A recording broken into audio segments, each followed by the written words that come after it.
this is Eagle Al, and now we'll be going over this video. This is that Cam Newton versus Jalen Hurts thing. So I seen this on Bussin' with the Boys, pause, with Will Compton and those guys, and they talked about the debate.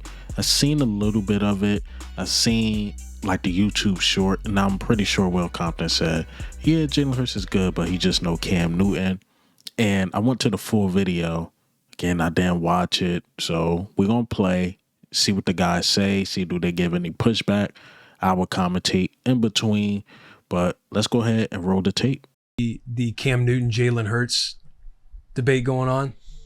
I did. Who do you have? I think it's Cam Newton. Gotta be.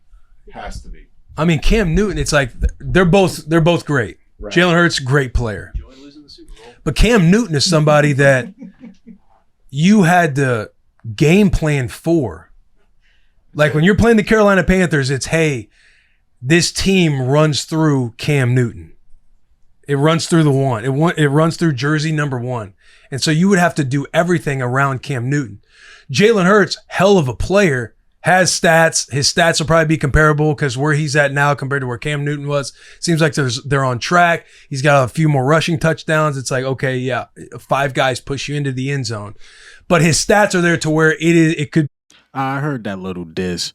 So he's saying that, you know, the stats going to be comparable because you, quote unquote, had to push Jalen Hurts in the end zone, and how great Cam Newton was. You had to prepare for him, right? This is my pushback on that. One, Cam Newton only had 2 good years, whereas though you had to worry about him. Because I can make a case when Christian McCaffrey came, even though Kelvin Benjamin fell off towards the end of his career, when he came through, he was balling out of his mind on that offensive side of the ball. So I think that's a moot point. And then 2, people don't talk about how good that defense was when they went to the Super Bowl. Carolina defense was really, really good. And that's another thing you had to prepare for because they had Luke Kuechly, Thomas Davis, a lot of people forget to mention. They had a safety. I can't remember his name. I think it's something Coleman. I could be wrong. He had about 7 interceptions and was a Pro Bowler. They had, I think his name is Khalil Short, defensive tackle, had 11 sacks. Like, their defense was dominant.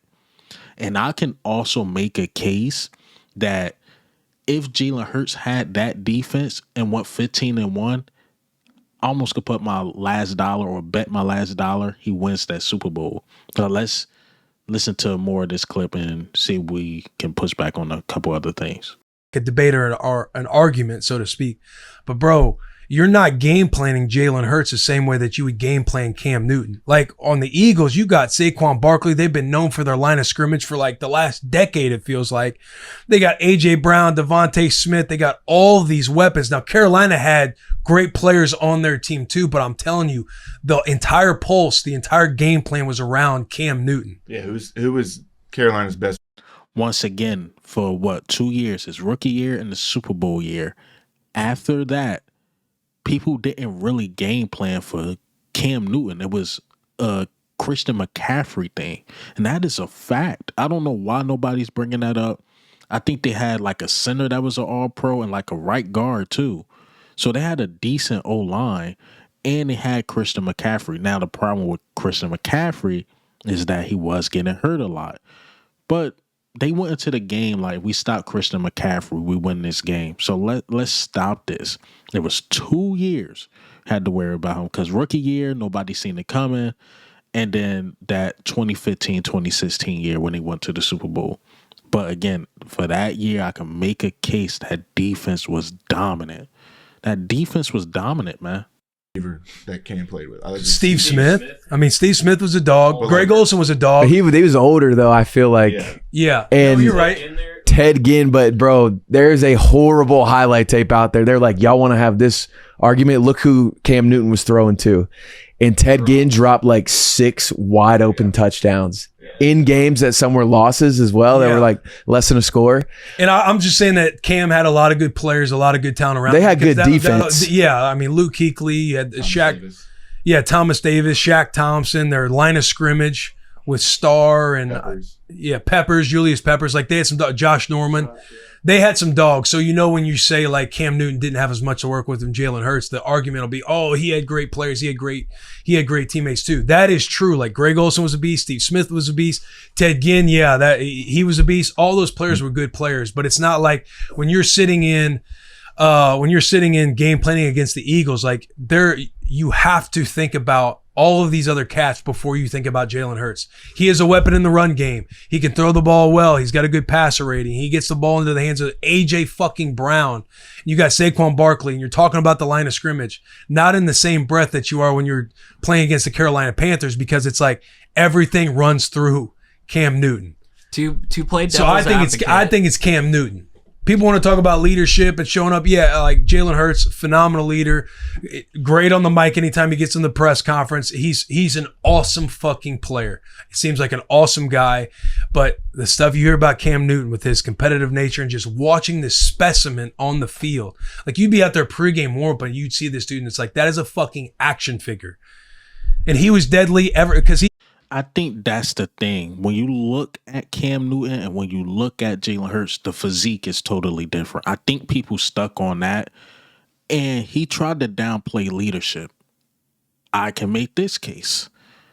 If Cam Newton was on the 2022 Eagles, maybe on the 2022 Eagles, he'd do the same thing Jalen Hurts did, had a great game, but everybody in the media saying like, oh, they lost that Super Bowl because the fumble, right? And it's funny that people saying the Carolina Panthers possibly lost the Super Bowl because of the fumble of Cam Newton that he didn't dive on, right? So say if that's the case, we put Cam Newton on the 2022 Eagles. I think if that happens, also he have a collapse year the following year, I don't see him going to the Super Bowl 2024 because Cam Newton mentally is not as strong as Jalen Hurts, and that is a fact. He's not as strong as a leader as Jalen Hurts, and he's not strong as at bouncing back like a Jalen Hurts. And you know why I make that case? Because Cam Newton even admitted, like, yeah, sometimes I still see those Super Bowl memes and Super Bowl comments of me not diving on the football. That still get to me to this day.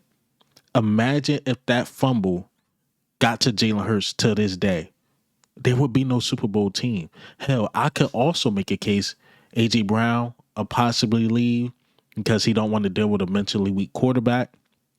Devontae Smith does not take a pay cut. He goes somewhere and get paid.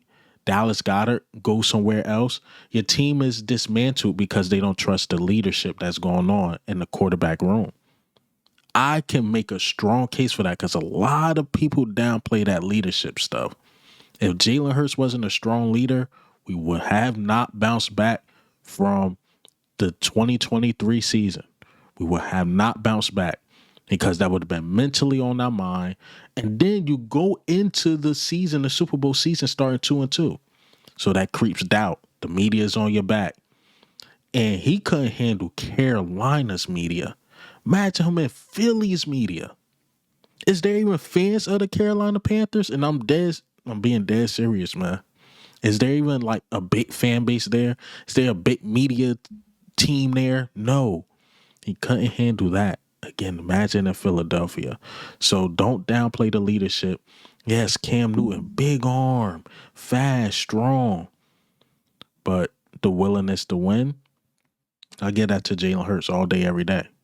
I do. And I think Jalen Hurts is more talented than the Cam Newton. I'm sorry, I do. I've seen the MVP year of Jalen Hurts. The only reason why he didn't get that MVP is because he got hurt and he was going up against Tom Brady. And he would have beat out Tom Brady. Cam Newton, he had his 1 year too, but Jalen Hurts is going into year 6, year 7. But let me let a little bit of this play more. Then I may probably wrap it up. I'm not going to play the whole video, but the link will be in the description. Like they scheme runs for, like he was so fucking good. To play It's devil's Cam advocate, Newton, bro.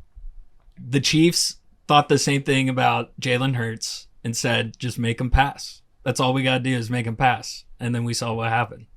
But it's not make him pass like Cam Newton This had to dude's an do incredible runner. one We have thing. to stop him on the ground and make him throw. Like, that's more like Lamar Jackson. You're not necessarily going to stop him, but you're going to try to do as much as you can to win on first and second down so that Lamar is throwing the ball. And again, I'm not saying Lamar can't throw the football. That's just how you're trying to game plan against him. It's like, make him throw it to beat us. Like, yeah, you might have that same sentiment against Jalen, but it's not because he's the most unbelievably dangerous runner. Cam Newton was. Lamar Jackson, he is. He was, yeah. Like, Jalen can run the ball. He can run the ball well. They have all their RPOs. They have their quarterback run game and everything else. He's a good runner, but he's not Cam Newton. Look, let me wrap it up right here, but this is the last thing I have to say, is that I think we get stuck on 2 years of Cam Newton. Like, really watch his career. Like, really watch it. It got to a point, I mean, he was still a strong runner. He wasn't as fast. Just watch his career after the Super Bowl. It was terrible. He did not make good decisions with the ball, running or passing.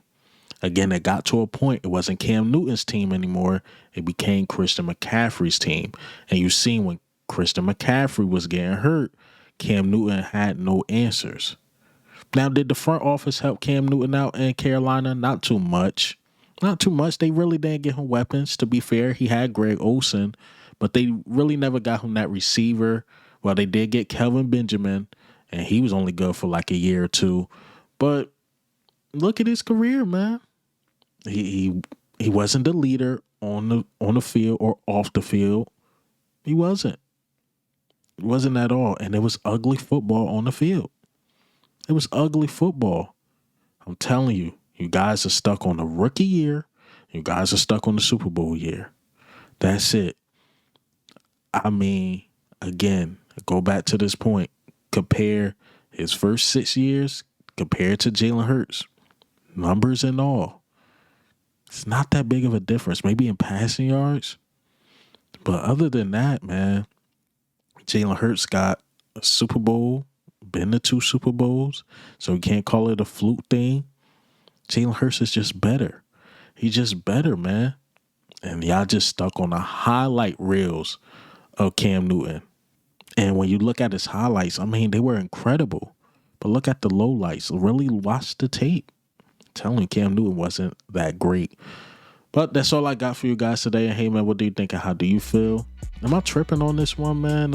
I've been seeing this debate. Just wanted to get my 2 cents on it. And I had a feeling these guys were going to pick Cam Newton. And that's what they did. But I just had to combat that. Like, hold on. Not true. But this is Eagle Al, man. I'm out.